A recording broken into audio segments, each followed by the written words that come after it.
അങ്ങനെ നമ്മുടെ കോളേജിൽ ഇന്ന് ഇലക്ഷൻ ആയിരുന്നു കേട്ടോ. ഇന്ന് ഇലക്ഷൻ ആയിരുന്നു. കൃത്യം സമയം കൃത്യം 9:30 ആയിട്ടോ. നമ്മള് രാവിലെ എഴുന്നേറ്റ് നമ്മള് വോട്ട് ചെയ്യാൻ വേണ്ടി നമ്മള് കോളേജിലേക്ക് പോകാൻ ഇറങ്ങി ട്രെയിൻ കയറി നമ്മൾ നേരെ കൊല്ലത്തെത്തിയപ്പോൾ ചെറിയൊരു ഇഷ്യൂ ഉണ്ടായി. ചെറിയൊരു അർജന്റ് മാറ്റർ ഇങ്ങനെ വന്നു. സോ എനിക്ക് വേറൊരു വഴിയില്ല. അന്നേരം 9 മണിക്കുള്ള ഒരു ട്രെയിൻ ഉണ്ടായിരുന്നു. 9 മണി കഴിഞ്ഞാൽ പിന്നെ 10:30-ക്കുള്ള ട്രെയിൻ. എനിക്ക് 10 മണിക്ക് അവിടെ എത്തണം, നാട്ടിലെത്തണം. ഒരു സ്ഥലം വരെ പോകാൻ വേണ്ടിയായിരുന്നു. ചെറിയ അർജന്റ് കാര്യമാണ്. സോ അതുകൊണ്ട് എനിക്ക് കോളേജിൽ ചെന്ന് എനിക്ക് വോട്ട് ചെയ്യാൻ ഉള്ള അവസരം ഇല്ല. സോ എനിക്ക് നല്ല വിഷമമുണ്ട്. സത്യം പറഞ്ഞാൽ ഞാൻ വോട്ട് ചെയ്തില്ല. ഫസ്റ്റ് ടൈം നമ്മൾ എന്നാ ചെയ്തത്? സെക്കൻഡ് ഇയർ കയറിയപ്പോൾ വോട്ട് ചെയ്തതാ. സെക്കൻഡ് ഇയർ കയറിയപ്പോൾ അതാണ്ട് തിരിച്ച് ഞാൻ വീട്ടിൽ പോവാട്ടോ.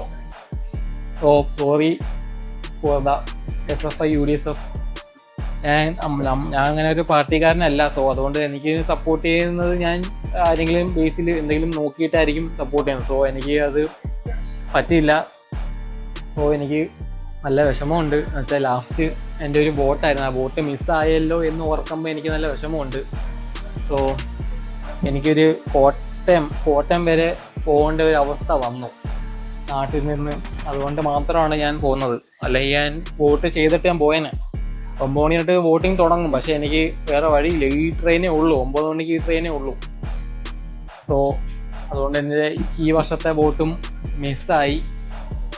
പിന്നെ പറയാനുള്ള കാര്യം എന്ന് വെച്ചാൽ അവസാന ഇയർ ആയിരുന്നു, ഫൈനൽ ഇയർ ആയിരുന്നു. 2 മാസം കൂടെ ഉള്ളായിരുന്നു. സോ നല്ല വിഷമമുണ്ട്. ഞാൻ തിരിച്ച് ട്രെയിൻ കയറി കരുനാപ്പള്ളി പോവാ. ഇപ്പം കാസർഗോട്ട് എത്താറായി. കുഴപ്പമില്ല, എന്തായാലും ആരെങ്കിലൊക്കെ ചെയ്യിക്കട്ടെ. നല്ല പാർട്ടി വരട്ടെ, കോളേജിലേക്ക് നല്ല പരിപാടികൾ നടത്തട്ടെ. പിന്നെ നല്ല പാർട്ടി, നല്ല ആൾക്കാർ, നല്ല രീതിയിലുള്ള ഭരണം നടക്കട്ടെ എന്ന് ഞാൻ ആശംസിക്കുന്നു. ഓക്കെ, അപ്പോൾ ശരി, നമുക്കൊന്ന് അടുത്ത വീഡിയോ കാണാം. നല്ല വിഷമമുണ്ട് വോട്ട് ചെയ്യാത്തതിന്. സോ സാരമില്ല. ഓക്കെ.